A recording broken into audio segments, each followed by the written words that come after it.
Hello from Nicky and from me from Castle Goring. Well, this has been quite an eventful Christmas season for me, and I hope for you as well. It's been so far very positive for me personally. I have to say I have reservations about a very British scandal, but I will cover those separately. I'm not going to cover them now. I am going to cover other stuff that has come up, royal stuff. So if I may, I will plunge right in, and we will start with Suzanne Drury, who says, "Dear Lady C, I am anxiously waiting for my Christmas present from you." Wait for it. Which is hearing your take on the Queen's speech. Do you agree that the royal PR team is outwitting the greedy duo in California? Also, as I watched and listened to the elegant Catherine playing the piano, my mind could not help but juxtapose that with the trashy spectre of the squatting chipmunk drinking from a baby bottle. Class versus trash. And she wants to know what my thoughts are on the subject. Well, oh dear, oh dear. Yes, I do think that Harry and Meghan are being outmaneuvered left, right and centre. Dignity over disgrace. I really do think that if you retain your composure, if you do what is right, and you allow other people to misbehave, they will show themselves up. So I do think in the PR battle, you might call it, that the royals are winning. However, the Queen's speech is not a PR exercise that has any input from anybody but herself. She is the only person who composes a speech. It's the one time of the year that politicians cannot tell her what she should be saying or shouldn't be saying. She says exactly what she wants to say. This is very important to remember. Okay. By and large, as those of us who saw it, and it was the most popular thing on British television over the Christmas season. So I think that can tell everybody something, that the Queen is truly revered by the British people. And of course, to a large extent, it was a testament as well as a testimonial to Prince Philip, her beloved husband, as she called him. And as she writes about him and gets her ladies in waiting to write about him in her private letters, I make that point for what it's worth. So it's not an idle description, it is a heartfelt description. Prince Philip was undoubtedly a great man. It is a great pity that people like Amaj, whatever his name is, what's his name again? Mickey, what's that buffoon's name? Oh, Amal Rajan. Yes, thanks for telling me. Mickey's sitting on the sofa. She doesn't want to be bothered cluttering up this chair. And, you know, people who have underestimated and denigrated Prince Philip really do themselves no favours. He was a truly brilliant man. He was a brilliant student. He didn't achieve brilliance because he was born a prince. He was incidentally born a prince. He is one of the fathers of the ecological movement, and we owe an awful lot to him, because when he started the ecological movement and emphasized the importance of wildlife and preserving the environment, the natural habitat of animals, and keeping a healthy and balanced and clean environment, he was dismissed as a crank. Well, of course, as it turns out, he knew what he was speaking about. He also created the Duke of Edinburgh's Awards, which have done a tremendous amount of good over the years to inspire the youth. Remember, Prince Philip was a very deprived youth. Those of you who don't know his story, I'd suggest you read it. He was a very deprived youth, and he didn't allow it to embitter him. He allowed it to enhance his life, expand his personality, improve his vision, enlarge his perspective. Suffering he turned into a virtue. Really important. This is a very important spiritual lesson that each of us in our own lesser or greater way in life will have to learn or fluff life as a result of failing to learn. The Duke of Edinburgh's Awards are a wonderful thing to encourage the youth and to expand their horizons. It's marvellous. It's benefited all over the world, if not millions of youngsters, hundreds of thousands. But I suspect it's most likely in the millions now. I honestly cannot remember. I had all of this information at my fingertips when I wrote The Queen's Marriage, but I really don't remember it all now. The Queen not only paid tribute to Prince Philip, and what a strength and stay he was to her, but she also was paying tribute to what he did for the monarchy. And she also paid tribute to the Prince of Wales, to Camilla, to William, and to Catherine, all of whom have stepped up to the plate in an exemplary manner and shown, well, they've shone actually, they've not shown, they've shone. I was going to say they've shown through their true colours what exemplary public service is, but they have actually shone in their roles. People say that the Queen was subtly shading Harry and Meghan, you know, in her allusions to traditions and to singing in tune. I don't think she was actually shading them. I think because that's not actually the way the Queen functions. But I think what she was doing was making the point, which is something that she truly believes, that traditions are often important.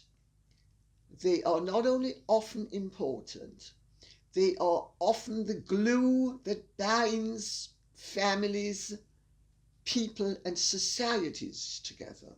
Not pointless traditions, but good traditions. I don't think she was shading Meghan and Harry. I think she was, as a loving grandmother would do, hoping to reach the prodigal grandson. Because the reality is, as any sensible person knows, constant change is a destabilizing factor. Meghan believes and is a strong advocate for change, not occasional change, constant change. This is a recipe for disaster, as they have been proving personally. They're accomplishing a lot in terms of column inches, but they're not accomplishing a lot in terms of public service. Well, of course, they're no longer public servants. They're now servants to their financial cause. But even that is turning out to be rather less successful than they hoped for, because the constant change creates instability. Instability is not desirable in either a personal life or society generally. Yes, I think tradition is important to her. I know it is. I also think singing in tune is important to her. In my book, Meghan and Harry, The Real Story, I made the point that royal life is really like a carefully choreographed dance, with each member of the troupe stepping forward and doing their kicks as and when they should, in unison with the others. And that Harry and Meghan had decided to step out of the line and to dance to their own tune and to choreograph their own dance. The Queen has actually more or less made a similar comparison. Instead of using the dance, she has used a hymn and singing in tune. They need to learn to sing in tune. Whether they are going to be within or outside of the royal family, if they are going to be successes, proper successes, not attention-seeking, headline-grabbing failures, really, who are posing as successes, they will need to learn to sing in tune or dance in step, something Meghan should know only too well, because it's what she had to do when she was on Suits. Anna Moore says, Lady C, thanks for your Christmas Day broadcast. My pleasure. It helped to make my day. Oh, thank you so much. What do you make of the Mail on Sunday's apology? Why the secret financial award? And why have the other papers pretty much ignored it?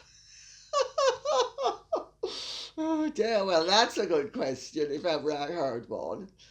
What do I make of the Mail on Sunday's apology? The case is settled. They're not going to appeal, obviously. Otherwise, they wouldn't have issued the apology and they wouldn't have come to a financial settlement. The fact that it is confidential is perfectly ordinary. Most of these things nowadays are. It also indicates that Meghan didn't achieve quite the victory that she would have liked to have achieved, and that the Mail on Sunday had to pay more than they would have liked to have paid.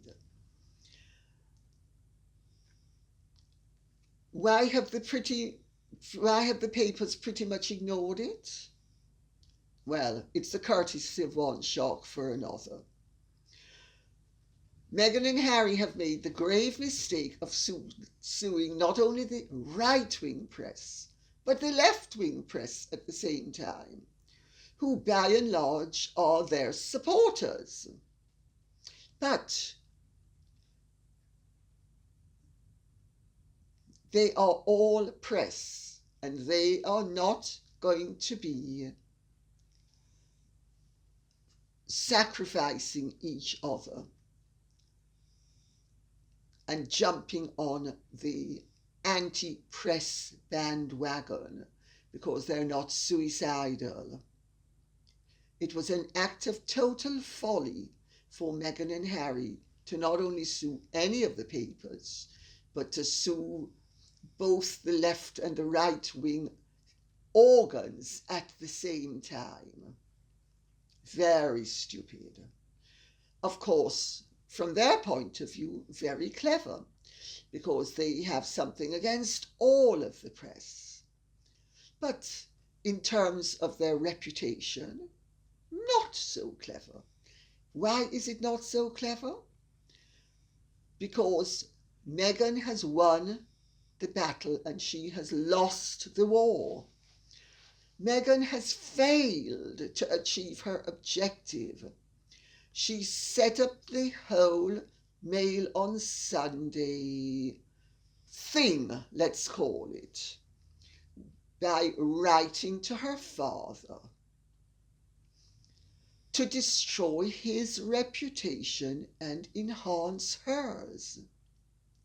She got People magazine via her 5 friends to do the dirty work for her and leak the contents of that disgusting and disgraceful, and I gather her father's side of the story is tissue of lies. She got it leaked to People magazine. Then her father went to the Mail on Sunday to try to retrieve something of his reputation. Well, her father has succeeded in retrieving his reputation. It's cost the Mail on Sunday some money. They have apparently and obviously lost, and I make the distinction because they have lost the case, they have lost financially, but they have won as well, because they have achieved their objective, which was to damage Meghan's reputation irretrievably and to protect her father's reputation, which they have done brilliantly. Joan of Johannesburg says, Lady C, what do you make of Meghan and Harry's poking their oar into Archbishop Desmond Tutu's death with an announcement that struck me and everyone I know as wildly inappropriate? Oh gosh, you guys are just too much. I love you. Yeah, wildly inappropriate is putting it mildly. Well, you know, had Prince Andrew made an announcement of this nature, people would have thought, who the heck does he think he is? Well, Andrew is the second son of the monarch. Harry is only the second son of the heir to the throne. Harry's only the second son, not only of Charles, but a grandson of the monarch. So he's at one remove from Andrew. Well, if Andrew isn't delusional enough to make announcements, and never was, to give him his due, never was. Who are Meghan and Harry exactly to be making announcements that are reserved for heads of government, former heads of government, heads of state, former heads of state, and senior royals. Harry and Meghan should not be making any of these announcements. Having said that,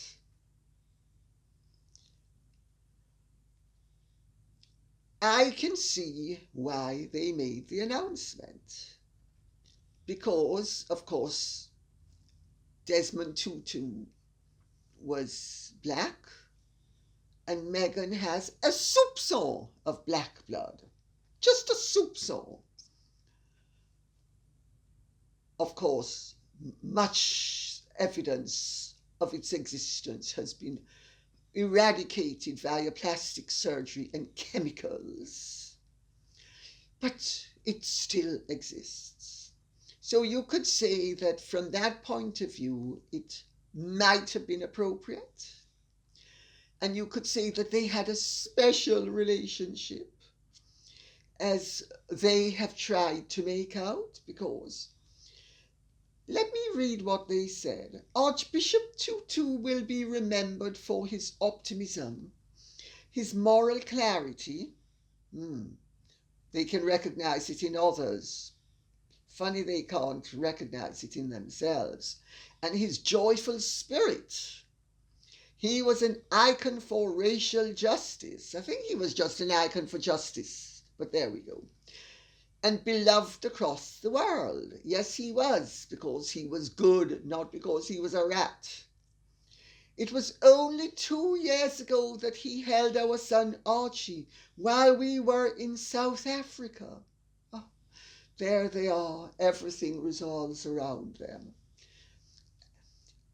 Arch and the Arch, he had joked. Yes, so funny. His infectious laughter ringing through the room, relaxing anyone in his presence. He remained a friend and will be sorely missed by all. This from a woman who has lost 2 uncles and not even bothered to send a wreath or a sympathy card, but couldn't be bothered to make an announcement either, one of whom was black. So she can jump on the race bandwagon when it suits her. But when it's personal, no. Meghan and Harry are uppity. You know, if Prince Carl Philip of Sweden, who is the number 2, even though he's the elder son, he is a number 2 child. So he is not the heir to the throne. His elder sister, Crown Princess Victoria, is. She didn't make an announcement. He didn't make an announcement. But Harry and Meghan did. Do we begin to see how extraordinarily pushy, vulgar, common, inappropriate, and uppity they are? Dennis King says, Dear Lady C, I predicted in a comment to you on the same day that the Cambridges released their brilliant Christmas card photo. Yes, it was nice, wasn't it? That the Sussexes would make a Christmas card photo showing Lili in an attempt to top it. Well, it was just released. Laugh out loud. Happy holidays. I have to tell you, it's wonderful that so many of you are right on the ball and know exactly what's going on. And you know the beauty of once you suss a player's game is you know what they're going to do. People like that are very predictable. They're unpredictable in one way, but they're very predictable in another. And yes, you nailed it. Dennis King. Of course, Meghan and Harry should not be issuing a Christmas card at all. I come back to Prince Carl Philip of Sweden, or Princess Madeleine of Sweden, or Princess Beatrice, or Princess Eugenie. Have they issued Christmas cards to the public? Have they shown happy family snaps to the public? I don't think so. Yet Harry and Meghan did. They're delusional. They want everybody to think that they are right up there on a par with heads of state. As far as they're concerned, they are the natural leaders of universal royalty, and everybody else has to be inferior to them because all the other royals are simply national.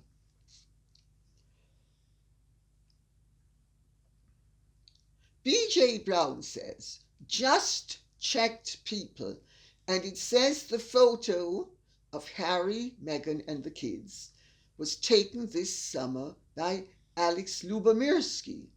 How did he make a photo this summer of that baby that is now 6 months old? Wouldn't she be a newborn if that were true? Archie looks so different from previous photos. What's up with that? Well, Lili is obviously a very big baby because she certainly looks more than 2 months old, which is what she would have had to be if the picture had been taken in summer. Now, I don't know Alex Lubomirski personally, but I am friendly and have been with some of the other Lubomirskis. They are a princely family. They're Polish princes. They are impeccable. There's no doubt that he is a very well-established photographer. There's also no doubt that he is a good photographer. I don't disbelieve a word he has said. I think he posed the picture very well. It's not a classical royal picture because, of course, remember, Meghan and Harry are not traditional. They're not classicists. They are anti-traditional royals. And he posed a very tasteful picture where they are in jeans. Harry, of course, his jeans have a slash across the knee. He's barefooted, as is his wont. So is Archie, who has beautifully shaped feet, if you will notice. I think it's actually a charming picture. I question why Meghan would have had to have been in a black turtleneck, shades of Elizabeth Holmes and Steve Jobs, in the height of a California summer, when the baby, who would be more prone to feeling the cold, had on short sleeves and legs bare, but Meghan is turtlenecked in black. Why is the question? The answer is twofold. She's conveying a message that she's a serious person. She's a serious operator. And we should take her seriously because she is as talented as Steve Jobs and possibly even Elizabeth Holmes. Oh dear, oh dear. Let's hope she doesn't derail to the extent that Elizabeth Holmes has derailed. But it's evidently, look how serious I am. That's the message. But I thought it was charmingly done. Having said all of that,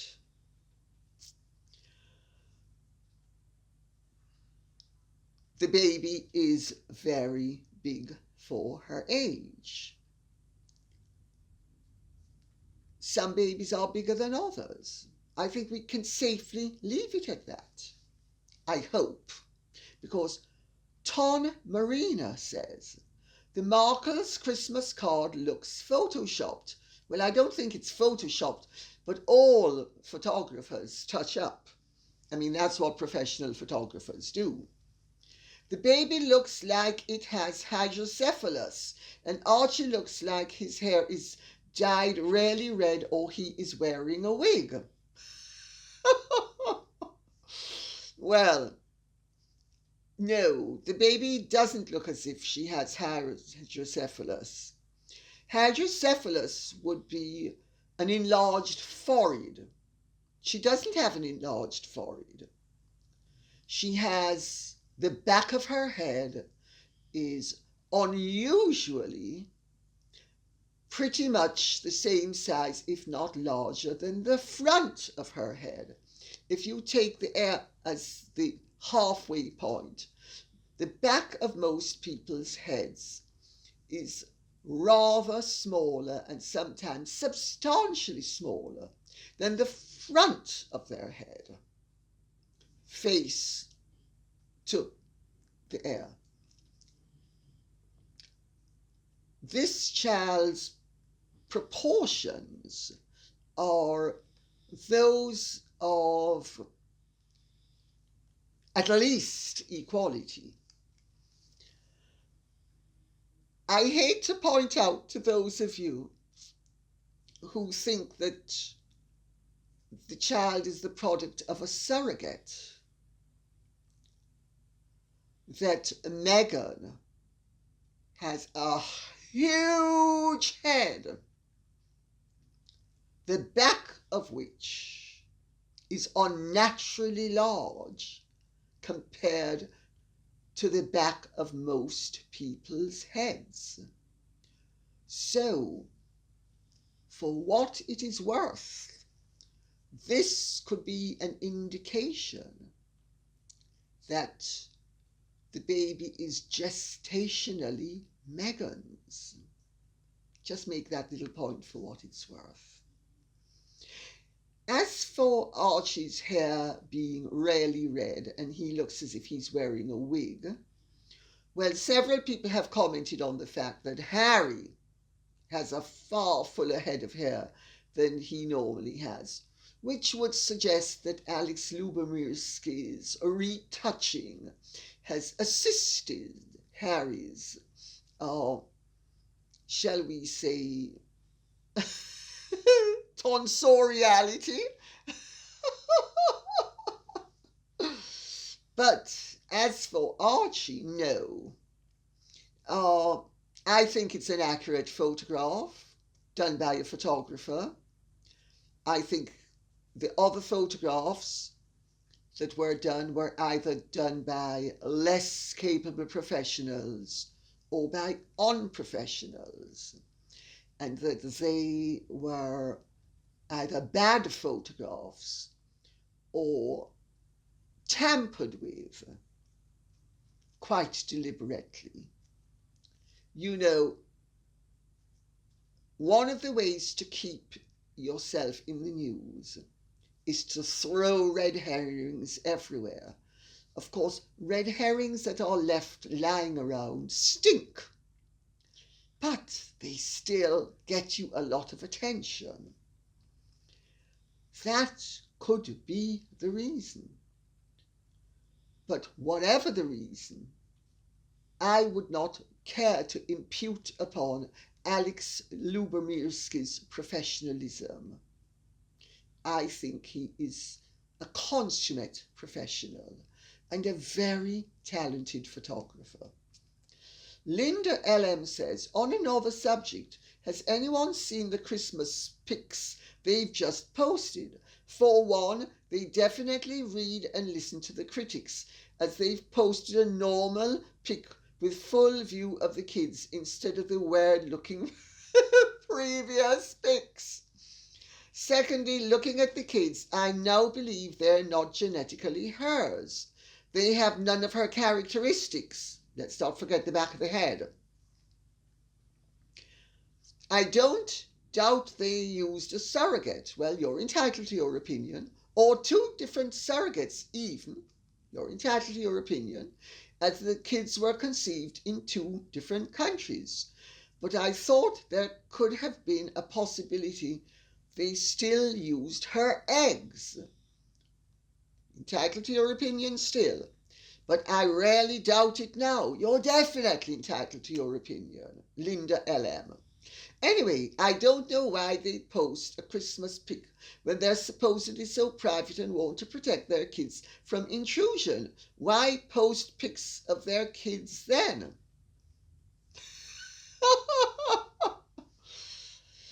Because, my dear, they are not private. They do not wish to be private. They wish to be universally accepted as the premier royal nuclear family on earth. So you will have, the Duke and Duchess of Cambridge doing something in Britain. You will have Crown Princess Victoria and Prince Daniel doing something in Sweden. You will have the Norwegians doing something in Norway, the Dutch doing something in the Netherlands, etc., etc. And then you'll have Meghan and Harry trumping the whole lot of them and doing it because they are the supreme royals. Delusional. Let's see how long this lasts. Cheryl Massey says, Merry Christmas to you. Thank you very much. To you too. Can I just ask about Harry and Meghan's Christmas photo? In the last pictures we saw of Archie on the beach, his hair was black. Then she covered it with a beanie. Now it's red. Do you think the picture has been photoshopped to make him appear more like Harry and to keep his real looks a secret? That's an interesting interpretation.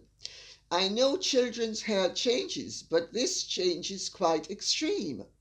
Well, it's not so extreme if she was deliberately posting bad and misleading photographs.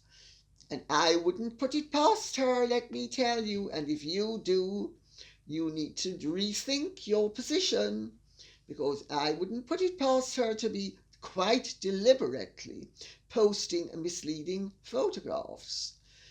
You know, in much the same way that Harry proposed when they were roasting a chicken. Crocodile! Look those up in the Urban Dictionary. Aren't we clever? We've just poured scorn on that dumb public. Ha, ha, ha. I throw it out as a possibility. Some people think even as a likelihood. Karen McBean says, the Xmas card appears of Harry and Meghan and children. Apparently Archie doesn't make them a family. So sad. Yes, you've picked up on a very interesting point. Meghan can't keep her trap shut. She has to open it up and pour forth the waste matter that all of us who are well trained sit down in the morning and get rid of on one of the many thrones that they have in their Montecito house. I mean, so people who only have one child are not a family. It takes two children to have a real family. Do you see the judgmentalism? Do you also see the arrogance, the pretentiousness, the stupidity, and the unmitigated nerve of this hussy who's hustling her way, she hopes, into a position of preeminence, spewing forth fecal matter out of her mouth? It really is offensive. I mean, since when was she the arbiter of what constitutes a family? So she and Harry and Archie weren't a family. Oh, I've got it. Gosh, I'm so dumb. Nikki, come and bite me. Come on, give Matty a nice little nip so that she can get some sense out of your mouth into her head. I've got it. You know what it is? Harry and Archie are men. They don't count to the extent that a girl counts, because Meghan is a feminist. She's a feminist who's used her feminine wiles to achieve that which women like me, who don't claim to be feminists, have achieved horizontally? No, vertically, not on the flat of our back or through a man, but we have achieved it through our initiative, through our efforts, through our labor. We haven't achieved it through a man. And we don't claim that we are, by virtue of being women, superior to men. But the message she's giving is that she, by virtue of being a woman stroke feminist, is superior to men. I have to tell you, the messages one gets from this woman are really deeply concerning. Very mixed messages and very disturbing messages. So it took the production of a girl to make them into a real family. You couldn't make it up. Carolyn Jackson says, Merry Christmas, Lady C. Blessings to you and your family. Thank you so much, and to you too. Have you seen the Harkle's Christmas card with Lilibet's big reveal? Yes, I have. I actually liked it. I thought it was very, as I said earlier, very attractive. I thought it appeared to be joyous. Of course, we need to remember, it also made sure that Meghan was the central feature and that the eye travelled to her. But to not repeat oneself. How gracious of the duo to show her face to us. Wasn't it wonderfully gracious of her? Yes. And how wonderful of them to take the time to point out all of the charities they donated to and share with us just how brilliant they are for doing so. Whoever said charity is its own reward? No, I think they said goodness is its own reward. And charity is the reward of those who set up charities in Delaware. Or even better still, non-profit stroke profitable entities. Oh yes, that's really where it's at. You know, many people have written in to object to the fact that Meghan and Harry, in their Christmas message, have made the point that they were making these donations on your behalf, quote unquote. Like, they have decided that they are in a position to speak for us, the little people. Isn't it wonderful of them? I mean, delusional madness. But they haven't revealed how much the donations were.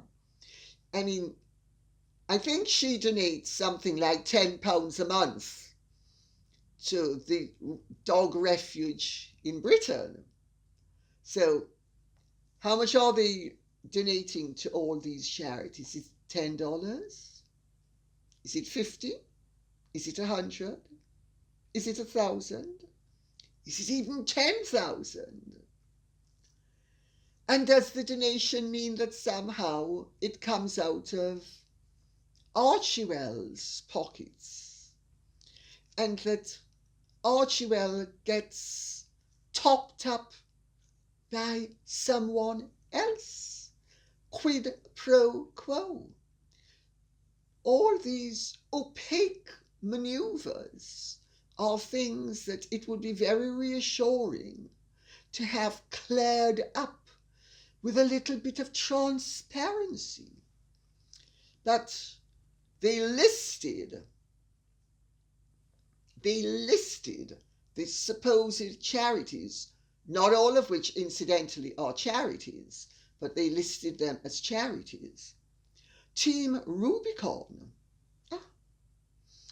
Well, Team Rubicon is a disaster response non-profit using the skills and experiences of veterans with first responders to develop emergency response teams.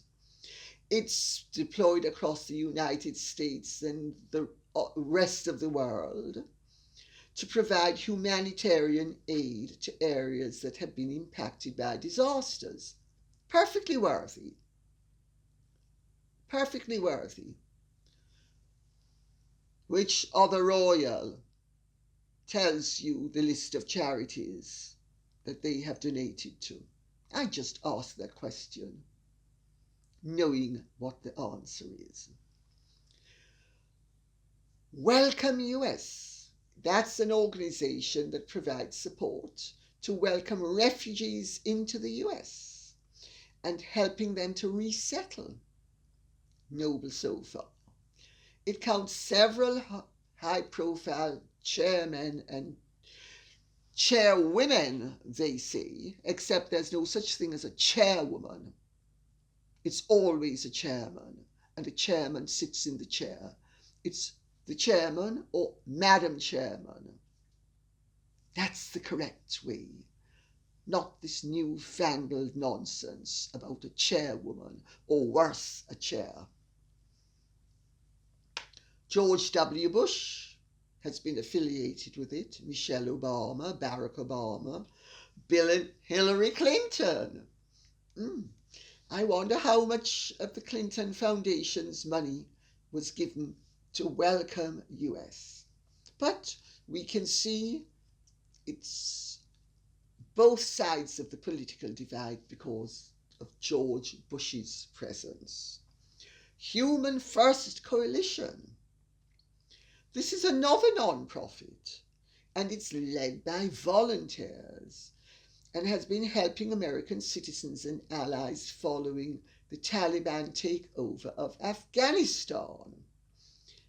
It's been working hard to provide shelter for citizens who have been left behind following the American administration's disastrous withdrawal from Afghanistan. A study in incompetence and irresponsibility, and I don't care who is offended when I say it. This is something that the military all over the world agrees, and leftists, rightists, and centrists also agree. So anybody who disagrees is entitled to his or her opinion, and I'm certainly entitled to mine, and I'm sticking to it. Humanity Crew. This is an international organisation that has been providing mental health and psychological support for refugees and victims of humanitarian crises all around the world. I wonder if they are going to be helping Megsy Baby the next time she's a little bit down and tells her, oh sorry, she doesn't need to tell me, she got him to go from England to California, so she doesn't need to say that again. Sorry, I've jumped the gun on that. It's happened already, so I don't need for it to happen again. Oh well, maybe she's going to want him to go on the spaceship to Mars.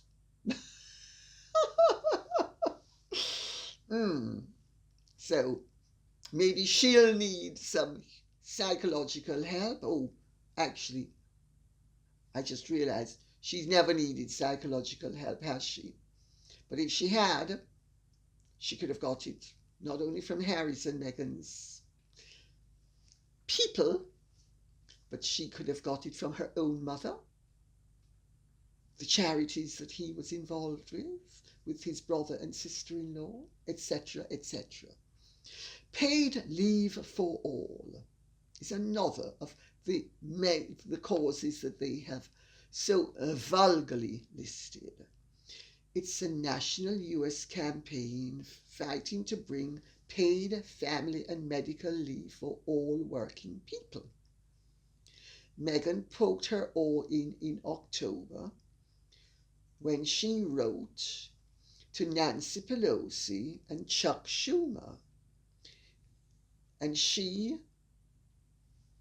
has written to them, and now she is supporting this non-charity. It's not a charity.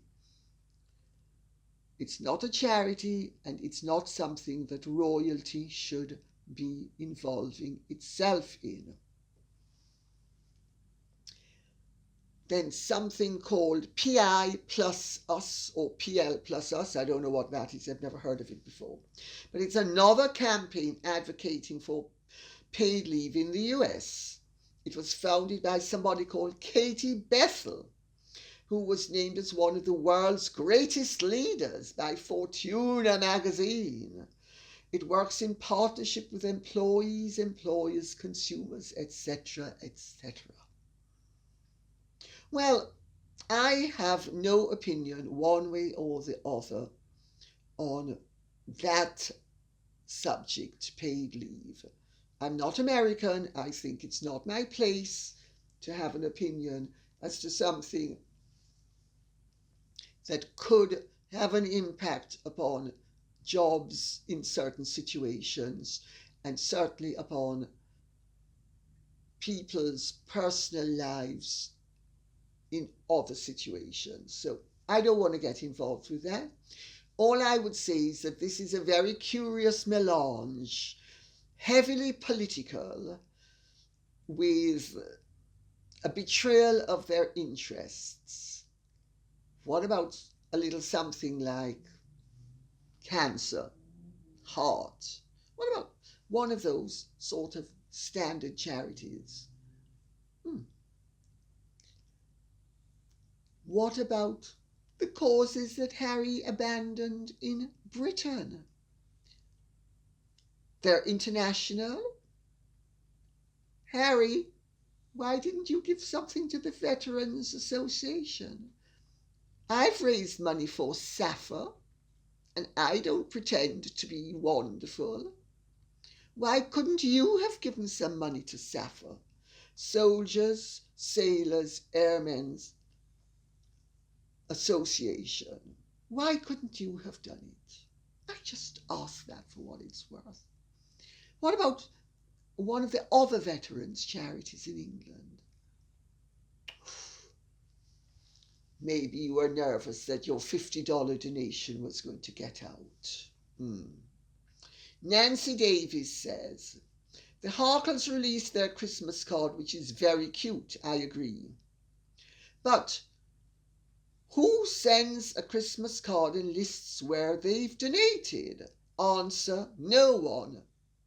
Big exclamation mark. This is tasteless. Nancy Davis, you have the last word. And on that note, I will say thank you very much for listening.